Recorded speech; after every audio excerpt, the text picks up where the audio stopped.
मार्कु लिहिलं धडस खबर 6 अध्याय. येसू तिथून त्यानाचे शिशुला संग मिरून त्यानाचे सक्क गव्हाले आलं. युदुलाचा आराम दिवस येतानीस युदुल आराधना कराचे जाग्यार त्यांना बोध करणं सुरू केलं. जूग जण त्यांना सांगाचे संगतलो ऐकून आचार्य पडले. त्याई कव्वरच्या असं बोलून घेतला, यानाले इथलं तेलवी कसं आलं, हे तेलवी कसंच, यांना अद्भुत कार्याला कसं करताय, यांना वाढीस होयना, मरियाचं लेखसनं, याकोबू, योसेफू, युदा, सिमोन मनाचनाचं भाऊसनं, यांना चेल्ल्यानं एक हमासंगस हातनं म्हणत त्याई त्यांना तर नयांगीकरींचा. येसू त्यांसंग प्रवक्त्याले सत्य गवातनं त्यांनाचे सैर्यनाथ त्यांनाचे घरापर शिवाय अख्खे जगनातही गौरव येते म्हणून म्हटलन. येसू इथले जन रोगायला नावर त्यांनाचे हात मांडून त्यांत धड करलन. पण आणि कोणते अद्भुताल ते तर नाही करू शका. अजून त्यांना विश्वासम नाहीस राहणं देखून त्यांना आश्चर्य पडलं. त्या मग्गन येसू गवागवाला जाऊन बोध करलन.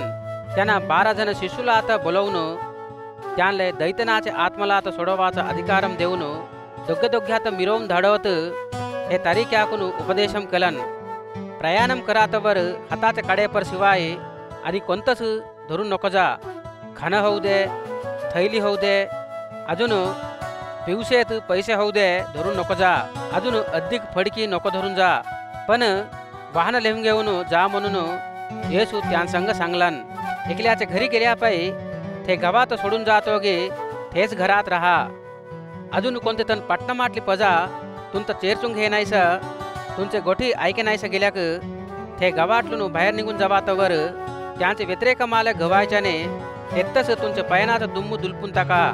तवर शिशुलू वेगळे वेगळे गावाना आले जाऊन पजा मनसू मारसून घेवावा, अजून पाप करणं सोडून देवावं म्हणून प्रचार करत राहिले.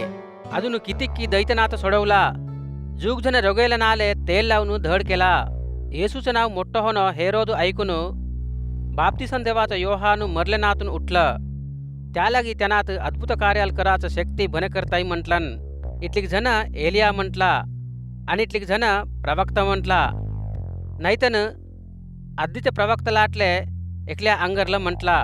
पण हेरोद या गुरचून ऐकून मीनं डोय तोडवलं योहानू वाचून आलं म्हणून म्हटलन. या पण आधीच हेरोद त्यांनाच भाऊ झाले फिलिप्पूची बायल होले हेरोदियात लग्न करून घेतलन.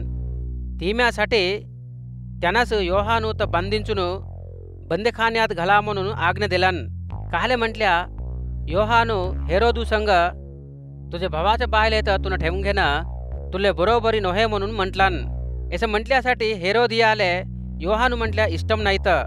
त्यालागी तिम्या त्यांना आता मारून टाकावं म्हणून घेतलन, पण नाही मारून टाकू शका. काहले म्हटल्या, योहानू पवित्रुडून नियतधार म्हणून हेरोदूले ठाऊक. त्यालागीस हेरोदू योहानू म्हटल्या भिवून त्यांना आता कापाडत राहिलं. हेरोदू योहानूच्या गोठी ऐकले तवर किती कलवर पडत राहिलं. होले काही त्यांनाच्या गोठी ऐकाले इष्ट पडाचं. एका दिवशी योहानू तर मारून टाकाले हेरोदियाले एक अवकाशम आलं. हेरोदू त्यांनाचे जन्मले दिवसादिने त्यांनाचे राज्य माटले मुख्य मोले अधिकारुलात, सैन्याधिपसुलात, अजून गलिलायातले मुख्युलात बोलवून पांडूप केलन. तवर हेरोदियाची लेकीन बुद्धूर येऊन नाट्यम करून हेरोदूतना त्यांना संग जेवण करायला बसलना तक्षात कमरपालन. तवर राजा तिम्या संग तुले काय फाज की करून घे मी देतं म्हणून सांगलन. अजून तुला काय हटकले काही देतं, खरं राज्यम झाल्या काही देतं म्हणून घट्टू बासा केलन. त्यालागी तिम्या बाहेर जाऊन तिम्याच्या मायेसंग मी काय मागू म्हणून हटकले आले. तिम्याची माई बाप्तिसम देवाचे योहानूची डोई मागू म्हणून सांगलन. संगस तिम्या राजाजवळ येऊन बाप्तिसम देवाचे योहानूची डोई हर्यात घालून आत्ताच मारले दे म्हणत करून घेता म्हटलन. राजा भरी दुःख पडलं, पण त्यांना गट्टू बासा केलन. त्यालागी त्यांना संग बसून राहिल्यासाठी तिम्याच्या कोरिक्यात नोहे म्हणे नाहीच गेलं. संगस राजा योहानूची डोई धरुणे म्हणून आज्ञा देऊन एकले भटुडात धालन. ते जाऊन बंदीखान्यात राहिले योहानूची डोई तोडलन. योहानूचे डोळेत थर्यात घालून आणून तिम्याले बहुमत दिलन. तिम्या तत्त तिम्याच्या मायेले दिलन. हे संगत योहानूचे शिशुल ऐकून तेथ जाऊन त्यांनाचे अंगात धरून येऊन तोलचून राहिले एके समाधीत ठेवला. येसूचे शिशुल त्यांनापाई फिरून येऊन त्याई केले अख्खेई अजून बोध केले अख्खेई त्यांनाले सांगला. त्यांजवर भरीजन पजा जात येत राहिल्यासाठी त्याई जेवण करायला सुगा बघत नाही राहावा. त्यालगी येसू त्यांसंग भजनाच्या जागी जाऊन इटलेक मान आराम हेडून घेवा या म्हटलन. त्यासाठी त्याई मात्र मस पडवा वेगून भजनाच्या जागी ओंटिगा गेली. पण त्याई जन भरी जन देखटला. त्याई कोण की गुर्तू धरून अख्खे पटणालातून धावा लागून त्यां पण आधीच भजनाच्या जाग्यावर चेरून घेतला. येसू तेत्त चेरून घेतले तवर जूग पजाचं गुंपू त्यांनाले दिसलं. त्याई राखणदार नाईटले मेणना अंगरली म्हणून त्यांवर जाली पडून त्यांले किटले की संगतलू सांगलन. हरी दिवस गेल्यापाई त्यांनाचे शिशुलू त्यांना जवळ येऊन हे भजनाईटलं जागा आत्ता भरी दिवस गेलं. त्यांले खावाले काहीच नाही तर त्यालागी त्याई खावासाठी काय तर घेऊन घेवाले सैक राहिले गवनात नाहीतर पटणालात त्यांत धाडून दे म्हटला. पण येसू त्याई खावाले तुम्हीच काय तर द्या म्हणून समाधानम दिलन. त्यालागी शिशुलू त्यांना संग आम्ही जाऊन 200 दिवसाचे बनेचे पैसे नाचे भाकरी घेऊन त्याले वाटू घालू म्हणतास की म्हणून त्यांना तर हटकला. त्यालागी त्यांना त्या संग तुम्हापाई किती भाकरी हात जाऊन देखा म्हटलन. त्याई ते संगत चोवून घेऊन 5 भाकरी 2 मासरे हात म्हटला.